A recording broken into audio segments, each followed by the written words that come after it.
बांग्लादेश की प्रधानमंत्री शेख हसीना वहाँ पर चली गई हैं और इस वक्त जो है भारत में हैं। क्या कहेंगे उनके लिए? तो ये भारत की संस्कृति रही है कि शरणागत को शरण देना, लेकिन जिस तरह से बांग्लादेश के हालात बिगड़े हैं, ये पूरी दुनिया के लिए एक बहुत बड़ा खतरा है। पाकिस्तान के हालात भी बिगड़ रहे हैं। भारत की एक तरफ पाकिस्तान है, एक तरफ बांग्लादेश है। एकदम पड़ोसी देशों में अराजकता, आतंकवाद और बगावत और वायलेंस का जो एटमॉस्फेयर क्रिएट हुआ है, मुझे लगता है इसको देखते हुए भारत को बहुत सावधानी से चलना चाहिए। और क्योंकि ख़तरा भारत पर भी मंडरा रहा है, और ये ख़तरा विचारधारा का है, ये ख़तरा कि किस तरह के सियासी सिनेरियो का है, पॉलिटिकल सिनेरियो का है, जिसको कोई भी संभ्रांत राष्ट्र स्वीकार नहीं कर सकता। हमें खुशी है इस बात की, और ये हमारा सौभाग्य है कि भारत में एक सशक्त नेतृत्व है। नरेंद्र मोदी जी के रूप में, भारत के प्रधानमंत्री के रूप में एक सशक्त, समझदार और समर्थ नेतृत्व है। लेकिन भारत की सरकार को बांग्लादेश और पाकिस्तान की गतिविधियों पर नज़र रखनी पड़ेगी, और भारत की जनता को भी देश हित में सोचकर, तमाम पॉलिटिकल पार्टीज़ को राष्ट्र हित में सोचकर राजनीति के कदम उठाने पड़ेंगे।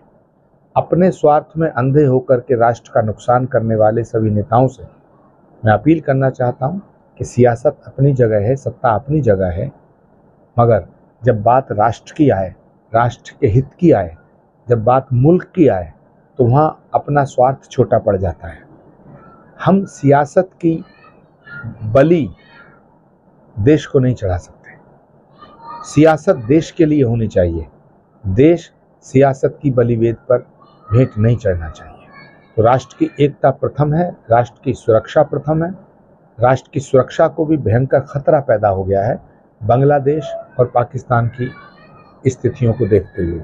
दूसरा, भारत सरकार और भारत के प्रधानमंत्री जी से मैं आग्रह करना चाहूँगा कि वो बांग्लादेश में जो भारतीय मूल के लोग रह रहे हैं, उनकी सुरक्षा सुनिश्चित करने के लिए इंटरनेशनल लेवल पे बात करें।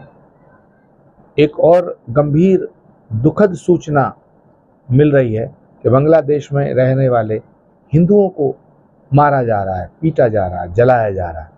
ये भी बहुत ही दुखद और चिंतनीय विषय है। तो मैं भारत के प्रधानमंत्री जी से ये भी निवेदन करना चाहूँगा कि किसी भी सूरत में बांग्लादेश में जो हो रहा है उसको रुकवाने के लिए अंतर्राष्ट्रीय स्तर पर वो पहल करें, क्योंकि नरेंद्र मोदी जी सिर्फ भारत के ही नेता नहीं हैं, विश्व के सशक्त और समर्थ नेताओं के रूप में उन्होंने अपनी पहचान बनाई है।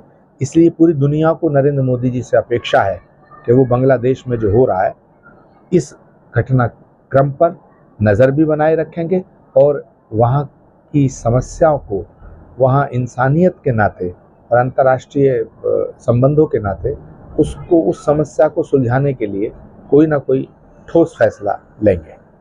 आम आदमी पार्टी के सांसद हैं संजय सिंह, उनका कहना है कि जो तानाशाही करेगा उसको देश छोड़कर भागना होगा। फैसला, सवाल इस बात का है कि तानाशाही कौन कर रहा है? क्या सरकार तानाशाह है या विपक्ष तानाशाह है? मुझे तो इस समय जो विपक्ष है ये तानाशाह नज़र आ रहा है।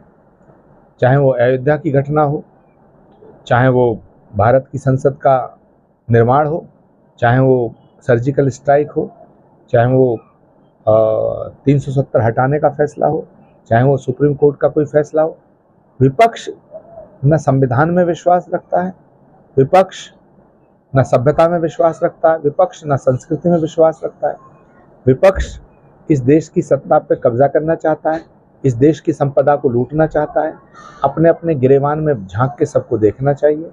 सरकारें सबने चलाई हैं, कल पंडित नेहरू जी से लेकर के डॉक्टर मनमोहन सिंह जी तक, और आज नरेंद्र मोदी जी का कार्यकाल, इस सब की समीक्षा अगर निष्पक्ष तरीके से की जाए तो निसंदेह मैं कह सकता हूँ कि आज भारत विश्व के स्तर पर जिस तरह भारत का गौरव बढ़ाने का काम नरेंद्र मोदी ने किया है, उससे हर एक भारतवासी को खुश होना चाहिए। मगर अफसोस की बात यह है कि विपक्ष सरकार से दूर होने के बाद सरकार की नीतियों की आलोचना करने की बजाय नरेंद्र मोदी से नफरत करना शुरू कर दिया है। नरेंद्र मोदी से नफरत करता है और नरेंद्र मोदी से नफरत करते करते वो देश से नफरत करना उसने शुरू कर दिया है। ये दुर्भाग्यपूर्ण है।